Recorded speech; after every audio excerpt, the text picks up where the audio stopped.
In 2006, a group of artists from Denmark created an art installation in front of the Contemporary Art Centre in Copenhagen. The project involved a military tank from World War II and thousands of knitted squares. The result was a striking example of Yarnbombing, and the message was in protest to the war in Iraq. This is my media item. My talk today is about non-violence, and because there is such a large body of knowledge around this concept, I'll be focusing today on protest and persuasion. I will be using Gene Sharp's There Are Realistic Alternatives and Brian Martin's Paths to Social Change, Conventional Politics, Violence and Non-Violence. I will use them to explain the basic concepts of non-violence, effective non-violent strategies, and how an emerging social movement such as Yarnbombing has the potential to create change through protest and persuasion. To look at the role of Yarnbombing as a non-violent strategy, I will also look at Jacqueline Wallace's work. It's called Yarnbombing, Knit Graffiti and Underground Brigades, the study of craftivism and mobility.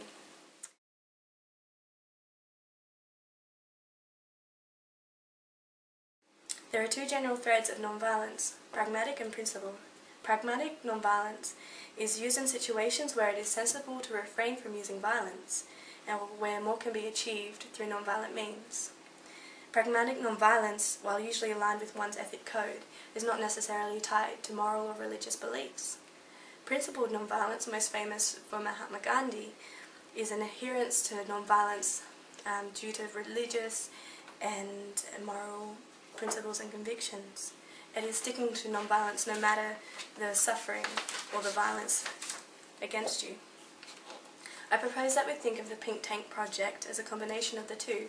This is because there are so many people involved that it is difficult to discern whether they are using pragmatic or principled violence, non-violence. So let us have a look at violence and non-violence. To better understand the gains and perils of non-violent action, first we have to understand how violence interacts.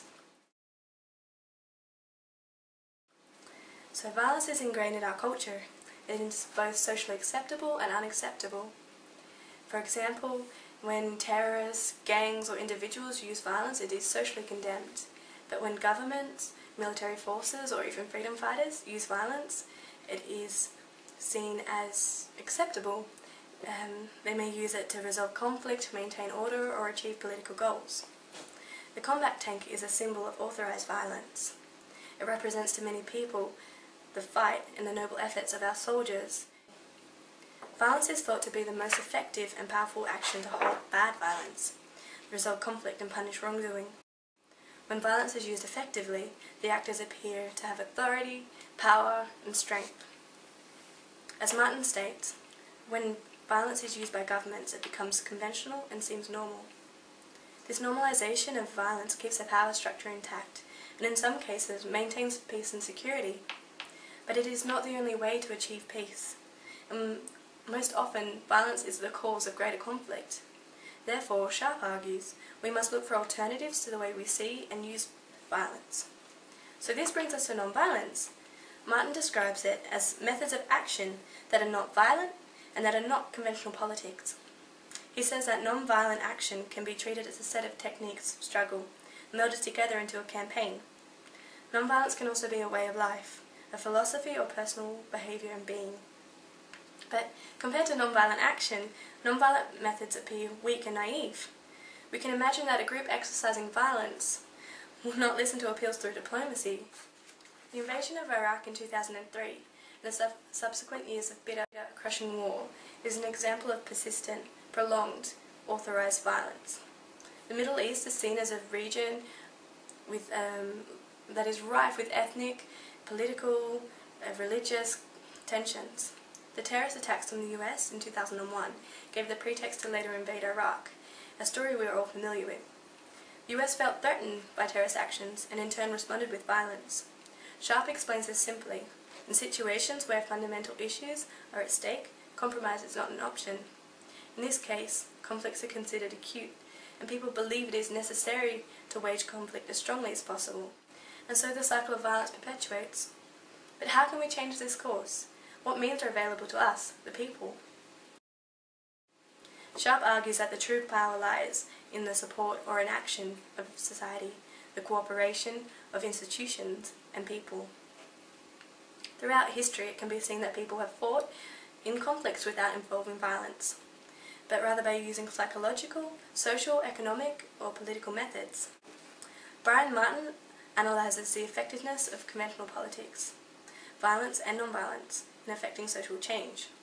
He explains that in many cases, nonviolence is the most effective tool available to the greatest range of people.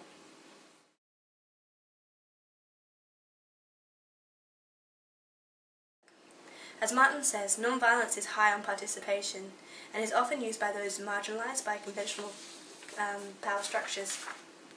In countries with representative governments, high participation in nonviolent action usually equates with social change. However, in other regimes, involvement in such actions can lead to imprisonment, torture, or death.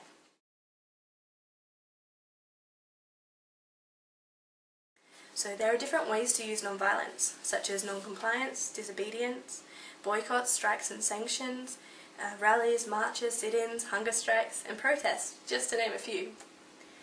I'll be focusing on protest and persuasion. The act of protest in the vandalism of the army tank. It targets two audiences. Firstly, the public becomes involved in the protest, sewing knitted squares over the tank, taking photographs and posting them online, talking with their friends about the project. The project appeals to them, and subsequently they are persuaded to join the cause. The growing public involvement in the project in turn places pressure on the government to listen and respond. Wallace writes about protest as a symbolic public act. The pink knitted squares are made of symbolic objects that negate authority, and the covering of the army tank becomes a symbolic representation of public power in regards to the foreign policies and warfare. Setting the protest in a public space opens communication with a wider audience and creates unity. Art is used to protest through music and artworks that inform, persuade and empower the audience. In recent times, graffiti has become considered an effective medium to express political ideas, fight the status quo, and educate the public on important causes, conflicts and issues. Wallace discusses how yarnbombing is powerful. It is a powerful movement. It has gained potency as a disruptive, unexpected, yet peaceful gesture, where knitting as activism sought to raise consciousness as an act of resistance. Yarnbombing is a modern trend that has spread rapidly around the globe. It is a practice of covering objects in the public space with bright knitted coverings. It reflects a new ethic of sustainability, green thinking and gender equality. Women are using a traditional form of handicraft to protest norms, challenging ideas of subversive action such as graffiti and also male discourse.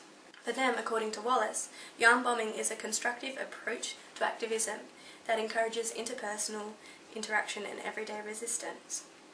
This is part of a new wave in feminism, the reclamation of femininity, embracing female roles, and reframing women as powerful, competent and articulate. They are using the public space to challenge the status quo and make people question what they see and what they support. In this way, it is powerful. My media item shows what Sharp describes as engagement in symbolic protest. Women from diverse backgrounds felt united in a common cause, knitting squares and posting them from places all over the globe. The defacing of an image of war becomes a symbol of an enormous network of protesters who don't agree with the war in Iraq. But I would argue that the Pink Tank Project was one action of many that are slowly reshaping the world into a better, more peaceful system. It is a cog in a greater machine of a non-violence ideology that is permeating our society. In conclusion, I believe that my media item shows how the emerging social movement of yarnbombing is building upon principles of non-violent action, and through protest and persuasion is affecting change. Yarnbombing is a symbolic and unifying act that has the power to change our world for the better.